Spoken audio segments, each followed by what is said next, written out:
আসসালামু আলাইকুম everyone, welcome back to my channel Oi's kitchen home. আবারও চলে আসলাম নতুন আরেকটি রেসিপি নিয়ে।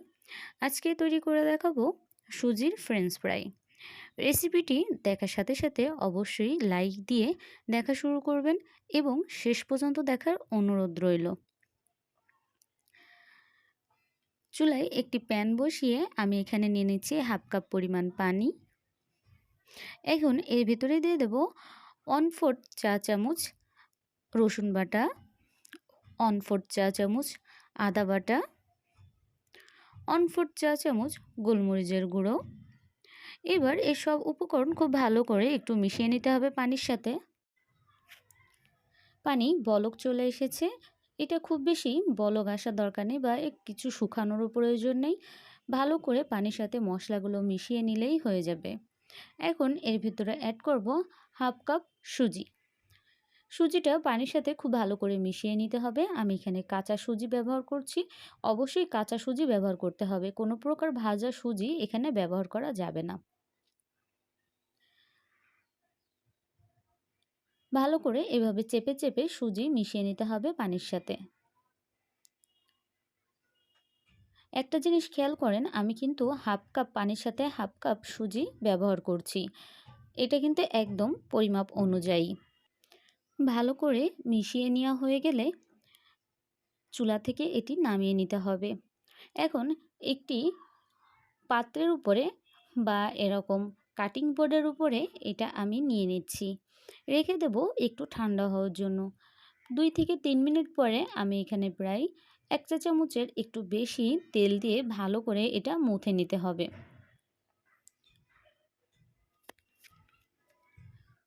মুথে নেওয়া হয়ে গেলে আমি এখানে দিয়ে দিচ্ছি স্বাদ মতো লবণ। আপনারা তো খেয়াল করেছেন যে আমি পানির ভিতরে কিন্তু লবণ অ্যাড করিনি, তবে আপনারা চাইলে তখনও লবণ অ্যাড করে নিতে পারেন।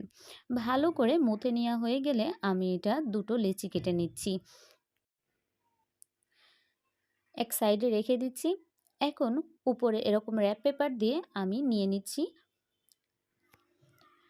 এখন দুটো এই র্যাপ পেপারের উপরে দিয়ে দিচ্ছি, আবার দোর উপরে আরেকটা র্যাপ পেপার আমি দিয়ে দেব। এখন আমি একটি বেলুনের সাহায্যে এভাবে বেলে নিচ্ছি, রুটির মতো বেলে নেওয়া হয়ে গেছে। আমি র্যাপ পেপারগুলো উঠিয়ে নিচ্ছি।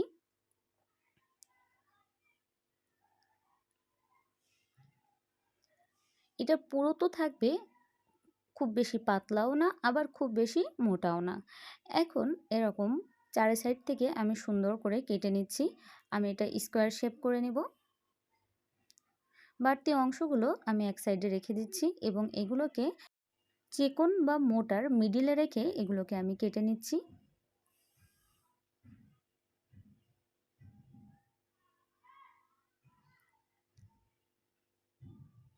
যেহেতু অনেক লম্বা লম্বা হয়েছে, এজন্য আমি মাঝখান থেকে আবারও আরেক অংশ কেটে নিলাম।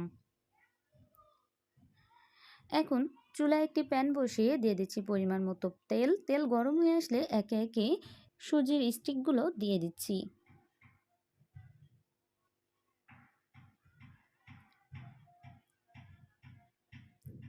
এখন অপেক্ষা করব কিছুক্ষণ। চুলার স্পিডটা কিন্তু একদম হাই থাকবে, কারণ এটা অল্প জালে ভেজে নেওয়ার কোনো প্রয়োজন নেই।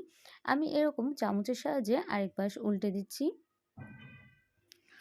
যখন এরকম গোল্ডেন কালার চলে আসবে তখন এগুলোকে আমি উঠিয়ে নিচ্ছি, কারণ নামানোর পরে এর কালারটা আবার চেঞ্জ হয়ে আসবে। তৈরি হয়ে গেল সুজির ফ্রেঞ্চ ফ্রাই। আজকের এই রেসিপি যদি আপনাদের ভালো লেগে থাকে তাহলে অবশ্যই আমার চ্যানেলটিতে ঘুরে আসবেন, আর আমার চ্যানেলটি সাবস্ক্রাইব করে পাশে থাকবেন। পাশে থাকা বেল আইকনে ক্লিক করে নোটিফিকেশন অন করে রাখবেন, যাতে করে আমি যখনই কোনো রেসিপি দেওয়ার সাথে সাথেই সর্বপ্রথম আপনাদের কাছে নোটিফিকেশন পৌঁছাতে পারে। এরকম আরও সুন্দর সুন্দর রেসিপি পেতে অবশ্যই আমার পাশে থাকতে হবে। আমি একটি স্টিক আপনাদেরকে দেখিয়ে দিচ্ছি এটা কেমন হয়েছে। অনেকটা মুচমুচে হয়েছে। এটা বিকালের নাস্তায় বা সন্ধ্যার চায়ের সাথে খুবই ভালো লাগবে। আজকের রেসিপি এখানে শেষ করছি। সবাইকে আল্লাহ হাফিজ।